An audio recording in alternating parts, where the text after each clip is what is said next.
দেশের অর্থনৈতিক পরিস্থিতি বিবেচনায় দুর্ভিক্ষের আলামত দেখছে বিএনপি।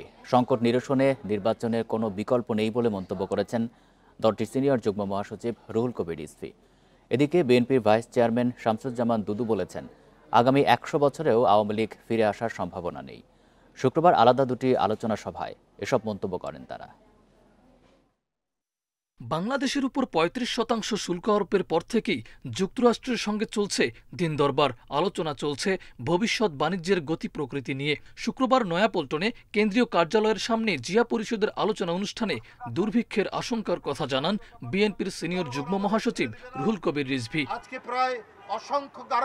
দেশের ব্যবসা বাণিজ্য নিয়ে শঙ্কার কথা জানিয়ে তিনি সরকারকে দেশের অর্থনীতি ও গার্মেন্টস শিল্পকে সচল রাখার তাগিদ দেন।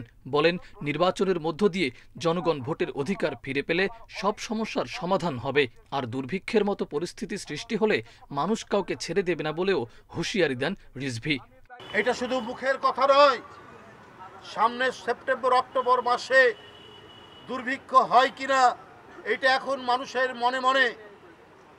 আর্থিক শৃঙ্খলা ফেরাতে হবে, এটা ঠিক, কিন্তু পাশাপাশি কর্মসংস্থান বৃদ্ধি না করলে জনগণের কাছে কেহই রেহাই পাবেন না। জনগণ কিন্তু এটা ছেড়ে দেবে না। এদিকে প্রেস ক্লাবে জাতীয়তাবাদী নবীন দল কেন্দ্রীয় নির্বাহী কমিটির আয়োজিত প্রতিবাদ সভায় বিএনপির ভাইস চেয়ারম্যান শামসুজ্জামান দুদু বলেন, আগামী ১০০ বছরেও আওয়ামী লীগ ফিরে আসার সম্ভাবনা নেই। হাসিনা নিজ হাতে আওয়ামী লীগকে খুন করেছে বলে মন্তব্য করেন তিনি। কোনো মানুষকে ঠুস করে ঢুকে বলে আওয়ামী লীগের আগামী ১০০ বছরের মধ্যে ফিরে আসার কোনো সম্ভাবনা না।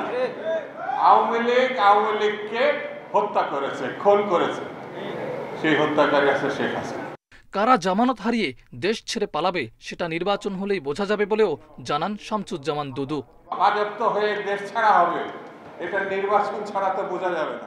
মাহফুজুর রহমান মিলন, ইন্ডিপেন্ডেন্ট নিউজ, ঢাকা।